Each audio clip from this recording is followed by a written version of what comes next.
नमस्कार, India voice देख रहे हैं आप। मैं हूं आपके साथ शिवम सोनी। एक तरफ नगर निकाय चुनाव को लेकर BJP full on action mode में काम कर रही है, वहीं दूसरी तरफ सूबे में बड़े अहम राजनीतिक दल कांग्रेस यानी कि बसपा, कांग्रेस, सपा बहुत कम सक्रिय नजर आ रहे हैं। हालांकि दोनों पार्टियों ने अपने प्रत्याशियों की सूची जारी कर दी है, लेकिन पार्टी कार्यालय से लेकर सड़क तक ये दल बहुत ज्यादा सक्रिय नहीं है।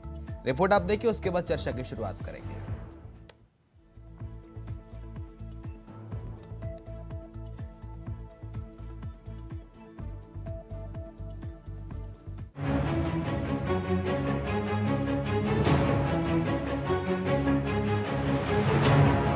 यूपी में निकाय का शोर जबरदस्त सुनाई दे रहा है, क्योंकि यूपी में निकाय चुनाव को लेकर तमाम राजनीतिक दल 2024 की तस्वीर के रूप में देख रहे हैं। और यही कारण है कि यूपी में निकाय चुनाव को बीजेपी ने नाक का सवाल बना लिया है। तभी तो बीजेपी के तमाम बड़े बड़े दिग्गज निकाय को लेकर रणनीति बनाने में जुटे हैं। एक तरफ जहां BJP full on action mode में है, वहीं बसपा, कांग्रेस और खुद को मुख्य विपक्षी दल मानने वाली समाजवादी पार्टी इस बार सुस्त दिखाई पड़ रही है। निकाय चुनाव के पहले चरण का नामांकन समाप्त हो चुका है।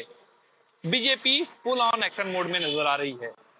बीजेपी ने त्रिस्तरीय चुनाव में प्रचार प्रसार की रणनीति बनाई है, जिसके चलते सांसद, विधायक, मंत्री और खुद मुख्यमंत्री योगी आदित्यनाथ भी प्रचार प्रसार करते हुए नजर आएंगे। अगर बात बीजेपी की जाए तो निकाय चुनाव के लिए त्रिस्तरीय प्रचार की रणनीति बनाई है। बीजेपी ने विधायकों के साथ साथ मंत्रियों और सांसदों को चुनाव प्रचार में लगाया है। साथ ही अब चुनाव प्रचार की कमान खुद मुख्यमंत्री योगी आदित्यनाथ ने संभाली है। नगर निगमों के साथ साथ नगर पालिकाओं में भी मुख्यमंत्री चुनाव प्रचार करते नजर आएंगे। मजबूत और कमजोर पक्षों के लिहाज से पार्टी ने अपनी रणनीति बना ली है। मतलब ये चुनाव छोटा हो या बड़ा, बीजेपी हर चुनाव को सीरियस ले रही है। निकाय का चुनाव पूरी जोर शोर से चल रहा है, तैयारियां चल रही हैं। भारतीय जनता पार्टी का जहां तक सवाल है, भारतीय जनता पार्टी ने जिन प्रत्याशियों को टिकट दे दिए हैं वो मैदान में उतर चुके हैं और जनता के बीच जा रहे हैं। और भारतीय जनता पार्टी के प्रत्याशियों को जनता ने हाथों हाथ लिया है और जनता उन प्रत्याशियों को लेकर उत्साह में है। आपने जैसा कि पूछा कि विपक्ष का क्या हाल है, तो विपक्ष का तो स्थिति बड़ी खराब है। विपक्ष के प्रत्याशियों को तो कोई नोटिस भी नहीं कर रहा है। तो उसका कारण यह है कि न तो कोई पार्टी, विपक्ष की जितनी पार्टियां हैं, ये तो न तो पार्टी जनता की सेवा में इनकी कोई रुचि है, न इनके प्रत्याशियों को कोई रुचि है। इनके प्रत्याशी जनता के बीच जा रहे हैं, कोई नोटिस नहीं ले रहा है। तो आने वाले दिनों में भारतीय जनता पार्टी के प्रत्याशियों को जनता जिताएगी। वहीं जो एक तरफ बीजेपी निकाय के युद्ध को गंभीरता से ले रही है, तो वहीं दूसरी तरफ सपा की साइकिल की रफ्तार और बसपा के हाथी की गरज कुछ कम सुनाई और दिखाई दे रही है। वैसे तो हर दल दावा कर रहा है कि इस बार निकाय का नगाड़ा बजने के बाद चुनावी तैयारी तेज कर दी गई है, मगर जमीन पर चुनावी कसरत में जोश फिलहाल कुछ कमी दिख रहा है। ऐसे में अब देखने वाली बात ये होगी क्या बीजेपी की वाकई रणनीति काम आएगी और पिछले निकाय चुनाव से भी बेहतर प्रदर्शन इस बार बीजेपी दोहराएगी। क्योंकि ये सच है कि विपक्ष के पास खोने के लिए कुछ नहीं है और बीजेपी के पास बहुत कुछ है। इसलिए निकाय की लड़ाई अब नाक और साख की लड़ाई में तब्दील हो चुकी है। लगातार बीजेपी में अभी भी मंथन का दौर जारी है, लेकिन सूबे में अन्य दूसरे बड़े दल अभी भी बीजेपी के मुकाबले सक्रिय नजर नहीं आ रहे हैं। बसपा हो या फिर कांग्रेस, दोनों में सक्रियता ना के बराबर बीजेपी के मुकाबले नजर आ रही है। कैमरामैन सुभाष चंद्रा के साथ प्रियम पाठक, इंडिया वॉइस, लखनऊ। तो निकाय की लड़ाई कौन चुस्त कौन सुस्त, क्योंकि भारतीय जनता पार्टी ने त्रिस्तरीय प्रचार की रणनीति बना ली है। बीजेपी के विधायक, सांसद और मंत्री जाके अलग अलग क्षेत्रों में निकाय चुनाव जहां जहां वोटिंग होनी है वहां पर जाके चुनाव प्रचार करेंगे और चुनावी प्रचार की कमान खुद मुख्यमंत्री योगी आदित्यनाथ ने संभाल रखी है।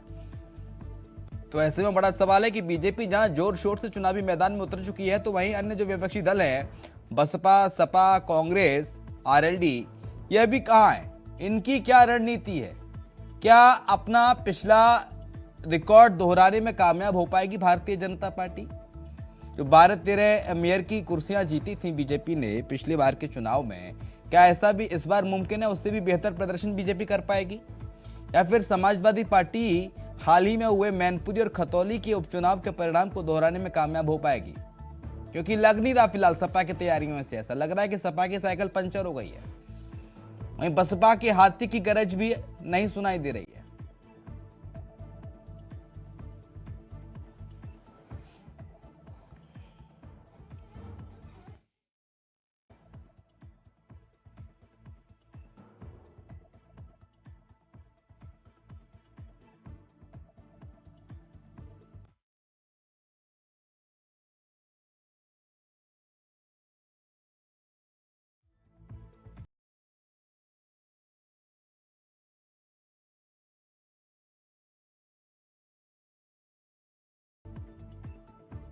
चर्चा पे आते हैं। भरत गांधी साहब हमारे साथ, बहुत स्वागत है सर। भरत गांधी सर आपका चर्चा में शरीक होने के लिए। और भुवन भास्कर जोशी साहब हैं, प्रवक्ता हैं समाजवादी पार्टी के। प्रोफेसर साहब आपका भी स्वागत। प्रोफेसर साहब शुरुआत आप ही के साथ, क्योंकि बीजेपी कह रही है कि देखिए हमने तो कमर कस ली है, त्रिस्तरीय चुनाव प्रचार की रणनीति बनाई है, मंत्री करेंगे, विधायक करेंगे, सांसद करेंगे और खुद तीनों को मॉनिटर करेंगे मुख्यमंत्री योगी आदित्यनाथ। समाजवादी पार्टी की तैयारी क्या है, जमीन पर नहीं दिख रही है, लगता है कुछ अंदर अंदर या तो खिचड़ी पक रही है या कुछ अभी कर ही नहीं पाए। प्रोफेसर साहब देखिए, मैं आपसे कहना चाहता हूँ, कोई भी युद्ध हो या कोई भी चुनाव हो, वो जीता जाता है मनोबल से। हाँ, और समाजवादी पार्टी के नेताओं का और कार्यकर्ताओं का मनोबल बहुत ऊंचा है, क्योंकि अभी अभी उपचुनाव का परिणाम, जैसा कि आपका चैनल भी अभी बताने का काम कर रहा था, चाहे मैनपुरी में जहां हम 1 लाख वोट से जीतते थे, वहां पर हम 3 लाख वोट से जीतने का काम करा, और खतौली की सीट हमने इनसे छीन ली है हमारे गठबंधन में। तो हम लोग जो जा रहे हैं, वो चुनाव में जा रहे हैं, हम लोग जा रहे हैं ऊंचे मनोबल के साथ। और जबकि भारतीय जनता पार्टी का मनोबल बहुत डाउन है उस हार के बाद। इनके समझ में नहीं आ रहा, चाहे प्रदेश नेतृत्व, राष्ट्र नेतृत्व, हुआ क्या।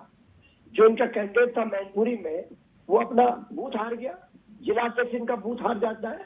तो निश्चित तौर पर इनकी समझ से परे है कि ये हुआ तो हुआ क्या है, क्योंकि उत्तर प्रदेश की जनता ने अब मन बना लिया है कि जो विकास पुरुष माननीय अखिलेश यादव जी है, उनको अब कमान चाहे वो निगम में उनकी पार्टी को देनी है, चाहे प्रदेश में उनको देनी है, और देश में भी उनको देने का मन बना लिया है। मैं आपको इसलिए जिम्मेदारी से इसलिए कहना चाहता हूँ, हम लोगों ने यहाँ पर जो रायशुमारी थी अपने जीते हुए हारे हुए कैंडिडेट से उनसे कर ली है। प्रभारियों ने जो पैनल बना के ऊपर लिया था, उनमें टिकटों की काफी घोषणा हो गई है और कुछ 2-4 दिन में हो जाएगी। और हमारे प्रभारी भी बन गए हैं और वो उसकी जाके बैठक भी ले रहे हैं, और कैंडिडेट पूरे जीते। इस बार इतनी एक समस्या थी कि कैंडिडेट बहुत ज्यादा थे। उसके पीछे कारण है कि जो समाजवादी पार्टी के प्रति लोगों का जो विश्वास बढ़ा है मैनपुरी के चुनाव के बाद और खतौली के चुनाव के बाद, तो टिकट संख्या हमारे यहाँ कार्यकर्ताओं की बहुत ज्यादा थी। तो उसको थोड़ा स्क्रूटनी करने में, उनको समझाने बुझाने में थोड़ा समय लग गया, लेकिन अब पूरी लिस्ट बन गई है, जारी भी हो गई है और कुछ 2-4 दिन में जारी हो जाएगी। लेकिन आपने प्रोफेसर साहब कहा कि कार्यकर्ताओं को मनोबल बढ़ा हुआ है, किस चीज से मनोबल बढ़ा हुआ है? आप मैनपुरी खतौली जीते तो उधर रामपुर और आजमगढ़ जीत गई बीजेपी, इसमें बड़ा क्या है? टक्कर तो बराबर की है फिलहाल। नहीं, मैं आपको बताना चाहता हूँ रामपुर कैसे जीते, आपके चैनल के माध्यम से और पूरे उसमें दिखा है कि जिस सरकार, जिस प्रशासन की जिम्मेदारी थी चुनाव को मैं अपने निकालने की, लोगों को वोट डालने के लिए, वो निकलने नहीं दे रहा। ये क्या पूरे चैनल में किसकी? अगर ऐसा है तो आप कोर्ट जाइए, न्यायालय जाइए, मांग कीजिए इस पूरे मामले पे। वो चुनाव आयोग में लिखित कंप्लेंट भी है, साक्षी दोबारा चुनाव कराए जाने की मांग कीजिए अगर आपको ऐसा लग रहा है तो। देखिए, चुनाव आयोग को हमने लिखित शिकायत भी करी है, उसके साक्षी भी दी है। वो विषय का नहीं है, विषय ये है कि जहां पर इनकी सीट थी वो भी छीन ली, और अपनी जो सीट थी 1 लाख से जीतते थे वो 3 लाख से लगभग जीत के आए। तो मनोबल किसका होगा? जो हमारे जो जिनका कैंडिडेट अपना बूथ हार जाता है, जिनका जिला अध्यक्ष बूथ हार जाता है, जिनका एमपी का कैंडिडेट मैनपुरी में बूथ हार जाता है, उनका मनोबल ऊंचा होगा। जिनका जिला अध्यक्ष बूथ हार जाता है, अपना बूथ छोड़िए दूसरों की बूथों की, तो किसका मनोबल है? हमारा मनोबल ऊंचा है। और युद्ध हमेशा या चुनाव हमेशा मनोबल से जीता जाता है। एक विषय। नंबर 2, इनकी सत्ता रही वहां पर, और आपको मैं जानकारी सही कर दूं, 16 मेयर की सीटें थी, 14 में भारतीय जनता पार्टी जीती थी, 2 में बहुजन समाज पार्टी जीती थी। लेकिन नगर पंचायत और नगर पालिका में बहुत सारे हमारे उम्मीदवार जीते। कारण है क्योंकि वो हमारे वहां पर पहले से पृष्ठभूमि बहुत मजबूत थी। लेकिन अब जवाब इनसे पूछ रहा है उत्तर प्रदेश का आदमी आपसे कि और इनके उत्तर प्रदेश का जनमानस निकल चुका है टॉर्च लेकर और वो ढूंढने का काम कर रहा है स्मार्ट सिटी को। और आपको भी अपनी पत्रकारिता से समय मिले तो आप भी जरूर जाइएगा और ढूंढिएगा टॉर्च लेकर, क्या पता आपको स्मार्ट सिटी मिल जाए तो मुझे भी बताइएगा। दूसरा मैं बताता हूँ, एक जल भराव जो होता है शहर में, कोई भी महानगर, मैं गाजियाबाद में रहता हूँ, जो भी महानगरों में रहते हैं, नगरों में रहते हैं, एक जल भराव चीख चीख के बताता है कि स्थिति क्या है। और लोग अपनी कार और साइकिल को नहीं ढूंढते उस समय जब जल भराव की स्थिति आती है, लोग नाव ढूंढने निकल पड़ते हैं ताकि नाव से वो पार कर सके। ये भारतीय जनता पार्टी ने महानगरों की स्थिति कर दी। और कूड़े का ढेर मैं आपको बताना चाहता हूँ, जो कि एनजीटी की गाइडलाइन है कि कूड़ा ना जलाया जाए, लेकिन कूड़ों का ढेर शहरों में ये बताने को काफी है कि भारतीय जनता पार्टी की नगर निगम में एक जन विरोधी सरकार है। इनके ठीक है, हमारे साथ इस वक्त कृष्णमोहन पांडे साहब जुड़ गए, प्रवक्ता भारतीय जनता पार्टी। कृष्णमोहन पांडे साहब, बहुत स्वागत है आपका इंडिया वॉइस पर। सर, बीजेपी समाजवादी पार्टी कह रही है सर कि देखिए मैनपुरी खतौली हम जीते, हमारे कार्यकर्ताओं का मनोबल हाई है। हालांकि रामपुरा भले ही जीत गए हो, लेकिन रामपुर में किस तरह से जीते पूरा देश जानता है, पूरा प्रदेश जानता है किस तरह से पुलिस प्रशासन के दम पर, सत्ता के दम पर आप रामपुर जीते हैं, ये सीधा आरोप। फिलहाल बीजेपी की तैयारी कैसी निकाय के नगाड़े को लेकर? देखिए, पहली बात तो मैं बताता हूँ, भारतीय जनता पार्टी की जो तैयारी है वो एक दिन की तैयारी नहीं होती है। भारतीय जनता पार्टी के कार्यकर्ता 365 दिन और 24 घंटे कार्य करते रहते हैं, जनता की सेवा में रत रहते हैं, जनता की समस्याओं को समझते हैं और बार बार उनकी जो समस्याएं होती है वो समझने का, समझकर ठीक करने का प्रयास करते हैं और जनता के दुख से जुड़ने का प्रयास करते हैं और हम उसको ठीक भी करते हैं। परंतु जहाँ तक बात हमारी जीत और हार की है, तो हम यदि मैनपुरी कहा तो देखिए मैनपुरी ऐसा विषय है, चूंकि मैनपुरी में माननीय मुलायम सिंह जी नेता थे मैनपुरी के, और चूंकि एक संवेदना थी मुलायम सिंह जी के, तो मुलायम सिंह जी अररिया वहाँ पे डिम्पल जी जीती, परंतु हमने रामपुर जीता। इनका जो गढ़ रामपुर था उसको जीता, वहाँ की जनता ने भारतीय जनता पार्टी पर विश्वास जताया और हम तो वहाँ जीते हैं। आजमगढ़ जहाँ पे 10 सीटें विधानसभा की है और भारतीय जनता पार्टी में विश्वास करके वहाँ की जनता ने हमको जिताया है और 2 लोकसभा के साथ इनसे जहाँ इनके गढ़ थे वहाँ पे भारतीय जनता पार्टी ने जीत का परचम फहराया, क्योंकि जनता का विश्वास भारतीय जनता पार्टी के साथ है। किसी अपराधियों को प्रश्रय देने वालों के साथ नहीं, आतंकियों को प्रश्रय देने वालों के साथ नहीं। ये वही लोग हैं जो आतंकियों का मुकदमा वापस करते हैं। भारतीय नहीं, जनता आपने पार्टी सर त्रिस्तरीय जो रणनीति बनाई है प्रचार की, जरा दर्शकों के लिए एक बार आप समझाइए टीवी पर कि क्या है त्रिस्तरीय रणनीति, किस तरह से इसमें प्रचार को लेकर एग्जीक्यूशन किया जाएगा, किस तरह से मंत्री विधायक सांसद प्रचार करेंगे? भारतीय जनता पार्टी 365 दिन और 5 वर्षों में जो कार्य की उसी को जनता के बीच में हम लेके जाएंगे और चूंकि जा भी रहे हैं और अपनी बातें कहेंगे जो हमने 5 वर्ष में किया है, उसी के बल पर हम अपनी बातों को जो भी विकास किया है हम विकास के बल पर जनता के बीच में जाएंगे। जनता पुनः एक बार आशीर्वाद और प्रेम में देकर पुनः एक बार सत्ता में देगा। ठीक है, लेकिन भारत गांधी सर, किस तरह से देखते हैं कांग्रेस, बीजेपी, सपा, बसपा, इन तमाम राजनीतिक दलों की रणनीति को, और किसकी रणनीति ज्यादा कारगर साबित होने वाली है? क्योंकि देखिए खुद मुख्यमंत्री योगी आदित्यनाथ प्रचार की कमान संभालेंगे बीजेपी की तरफ से, मंत्री, सांसद, विधायक जाकर निकाय क्षेत्रों में प्रचार करेंगे, जनता की जनहितैषी योजनाओं के बारे में जनता को बताया जाएगा। तो वहीं सपा और बसपा की अभी कोई तैयारी नहीं दिख रही सर। देखिए, जहां तक तैयारी की बात है, भारतीय जनता पार्टी देश में चुनाव एक ऐसी खिलौना समझने लगी है कि उस खिलौने को सबसे बढ़िया बजाना जानती है। और वो जरूरी नहीं कि उत्तर प्रदेश में, बाकी सब जगहों पर भी, और ये भी आवश्यक नहीं कि नगर निगम में या नगर पालिकाओं में और भी चुनाव में हमेशा वो इलेक्शन मोड में रहती है। इसलिए इस प्रश्न का उत्तर तो बिल्कुल साफ है कि Bharatiya Janata party election mode में पहले भी थी, अभी भी है, हाँ। और नगर रहेगी। हमारे जैसे लोग या प्रदेश की जनता जो इन चुनाव में अपेक्षा रखती है, वो ये रखती है कि चुनाव कोई भी जीते, ये ज्यादा फर्क नहीं पड़ता। लेकिन इस पर ज्यादा फर्क पड़ता है कि जो भी पालिकाओं में भ्रष्टाचार होता है वो ना हो। जो नगर पालिकाओं के, नगर निगम के काम है, साफ सफाई हो, शुचिता हो, सुशासन हो, और लोगों के लिए जो एमिनिटीज में दी जाए वो ज्यादा महत्वपूर्ण। बीजेपी आए तब भी, समाजवादी पार्टी आए तब भी अच्छा है, कांग्रेस आए तब भी अच्छा है, लेकिन क्या भ्रष्टाचार मुक्त प्रशासन दे पाएगी या सपा दे पाएगी? हमारा तो कंसर्न या प्रदेश की जनता का कंसर्न उस बात से है। और हम उम्मीद करते हैं कि योगी जी भ्रष्टाचार पर अंकुश लगाएंगे। इस बारे में उनका रिकॉर्ड बहुत अच्छा नहीं दिखाई पड़ रहा है। तो हमारी ये अपेक्षा है कि अगर योगी जी सोचते हैं कि नगर निगम के चुनाव वो जीतें, तो नगर पालिकाओं से काम भी लें, सही ढंग से काम लें, प्रशासन पर अंकुश लगा पाएं, ऐसी मेरी कामना है। लेकिन भारत सर, क्या लग रहा है, क्या अतीक का मर्डर का मुद्दा गूंजेगा इस बार निकाय में? अगर गूंजेगा तो कितना प्रभावी रहेगा? किसको फायदा, किसको नुकसान अतीक के मुद्दे से? देखिए भाई, उत्तर प्रदेश की जनता का मानना पड़ेगा कि सांप्रदायिक ध्रुवीकरण हो चुका है। हाँ, और ऐसी स्थिति में अतीक की हत्या जो हुई है वह कानूनन गलत है, और यह उत्तर प्रदेश सरकार की विफलता का सीधा सीधा सबूत है। हाँ, सुप्रीम कोर्ट में उत्तर प्रदेश सरकार ने हलफनामा दिया था कि हम अतीक अहमद की सुरक्षा करेंगे, सुप्रीम कोर्ट को चिंतित होने की जरूरत नहीं है। अब उनका हलफनामा गलत साबित हो गया है। ऐसी स्थिति में उत्तर प्रदेश की सरकार के लिए, खुद योगी जी के लिए बहुत शर्मनाक बात है। लेकिन उत्तर प्रदेश की जनता, जिनका सांप्रदायिक ध्रुवीकरण हो गया है, वो इस पर तालियां बजा रहे हैं कि एक माफिया मारा गया। ऐसा लगता है जैसे कोई रावण मारा गया, ऐसा लगता है कोई दुशासन मारा गया।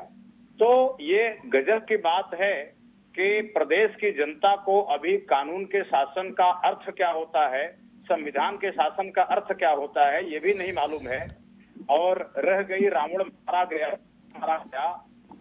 राम भी उत्तर प्रदेश आते और कहते हैं मैं रावण मार के आ रहा हूँ, तो उनको होती है 302 को मुकदमा के सामना करना पड़ता।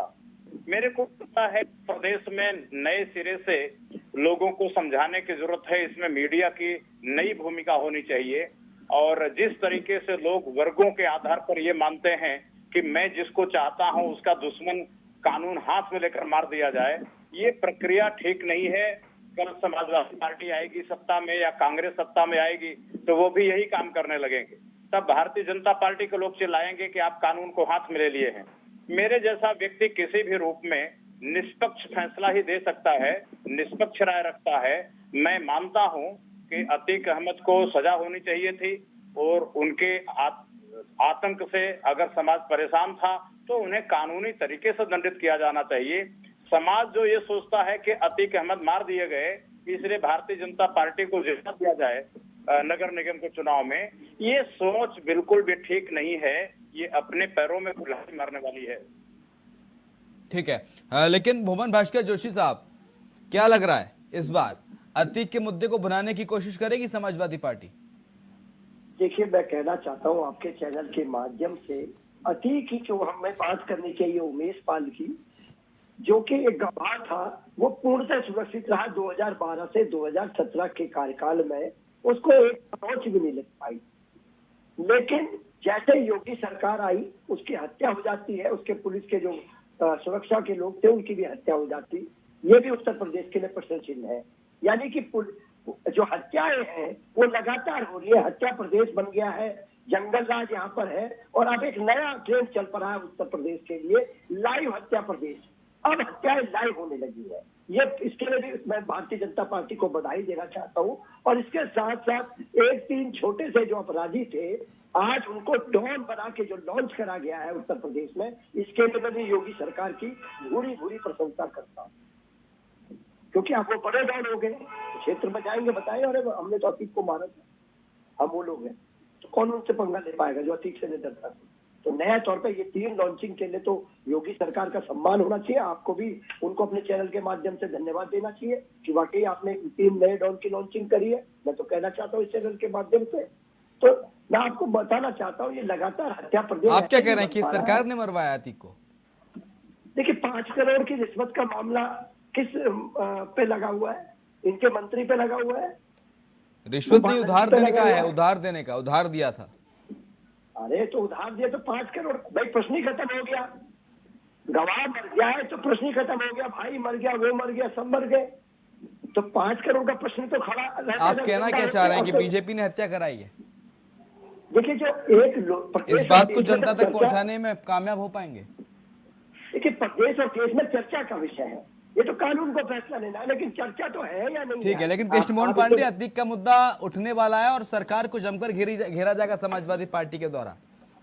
क्योंकि अतीक की हत्या हुई है पुलिस कस्टडी में 2012 से लेकर 17 तक अतीक सुरक्षित रहा, लेकिन अब नहीं, असुरक्षित उसका भी- था और मारा नहीं गया। उसका भी बताइए सर, उसका भी बताइए ना, आप इनको एक ही जानकारी क्यों दे रहे हैं? जो मैंने मेन मुखिया बोला उमेश पाल की, वो भी तो बताइए। हमारे यहाँ खरोच नहीं लगती है, आपके यहाँ जिंदो है, पड़ रहे हैं, गोले पड़ रहे हैं आपकी सरकार में। ठीक है, जो मैंने लक्ष्मण पांडे जवाब दीजिए। देखिए, डॉक्टर भोज जोशी जी बड़े विद्वान वक्ता है और इनका निश्चित तौर पर सम्मान में, तो ये बिल्कुल सही कह रहे हैं कि इनकी सरकार में अतीक सुरक्षित थे। इसमें कोई शक नहीं है कि अतीक सुरक्षित है। और अतीक ही क्यों, उत्तर प्रदेश के वो सारे अपराधी जो उत्तर प्रदेश को भयकाम करके भय में रख करके लूट खसोट भ्रष्टाचार करना चाहते थे, वो सारे लोग समाजवादी पार्टी में सुरक्षित थे। और रही बात जो अतीक की हत्या हुई है, तो निश्चित तौर पर ये दुखद है और भारतीय जनता पार्टी के लिए ये बहुत सदमे का विषय नहीं है, पर भारतीय जनता पार्टी इसका शोक व्यक्त करती है और निश्चित तौर पर इस अपराध में सम्मिलित जो भी लोग हैं उन सारे लोगों पर कार्रवाई होगी। मुख्यमंत्री योगी आदित्यनाथ की महत्वपूर्ण कुछ रिएक्शन आए थोड़ी देर पहले।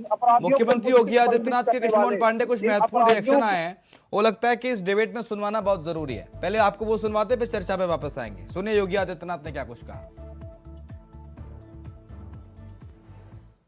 2012 से 17 के बीच में 700 से अधिक दंगे उत्तर प्रदेश में हुए थे। 2007 से 2012 के बीच में 364 से अधिक दंगे यूपी में हुए थे। लेकिन 2017 से लेकर 2023 में एक भी दंगा यूपी में नहीं हुआ, एक भी बार कर्फ्यू यूपी में नहीं लगा, उसकी नौबत ही नहीं आने पाएगी। और ये निवेश के लिए और उद्यम स्थापित करने के लिए सबसे अनुकूल अवसर होता है, और स्थिति उत्तर प्रदेश के अंदर नहीं है। अब कोई पेशेवर अपराधी और माफिया किसी उद्यमी को फोन से डरा धमका नहीं सकता है, कोई नहीं डरा धमका सकता है। उत्तर प्रदेश आज बेहतरीन कानून व्यवस्था की गारंटी आपको देता ही है, लेकिन जो दो अन्य कलंक यूपी में थे कि जहां से यूपी में घुसो, जहां से सड़कों में गड्ढे दिखाई दें, समझ लो उत्तर प्रदेश की सीमा आ गई है। लेकिन आज उत्तर प्रदेश की इंटर स्टेट कनेक्टिविटी को हम लोग 4 लेन के साथ जोड़ चुके हैं।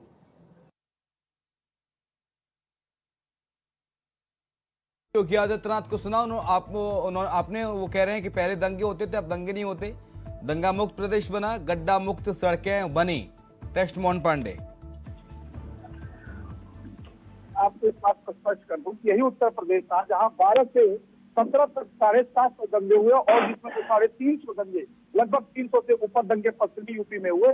जिस पश्चिमी यूपी में इनके तथाकथित नेताओं के, जो तथाकथित नेता थे जिनकी टूटी बोलती थी, जिनको कहा था कि उत्तर प्रदेश में 2 मुख्यमंत्री होता है, एक लखनऊ बैठता है और एक रामपुर बैठता है, उस उत्तर प्रदेश को जलाने का काम किसी ने किया? तो समाजवादी पार्टी ने किया। इस एनसीआर का डाटा उठा के देखेंगे तो सर्वाधिक अपराध कहीं हुए थे उस पश्चिम यूपी में हुए थे, क्योंकि इनके तथाकथित एक मुख्यमंत्री पश्चिम में भी रहते थे। इस पूरे उत्तर प्रदेश में अपराध, भ्रष्टाचार, दंगा और यहाँ तक कि आतंकियों के केस वापस लेने की जिम्मेदारी किसी के पास थी, तो समाजवादी पार्टी ने ये लिया था। और मैं आपको बता दूं, हाई कोर्ट को इस बात से कहना पड़ा कि आप क्या चाहते हैं कि उत्तर प्रदेश में आतंकियों को अब पद्म विभूषण दे दिया जाए।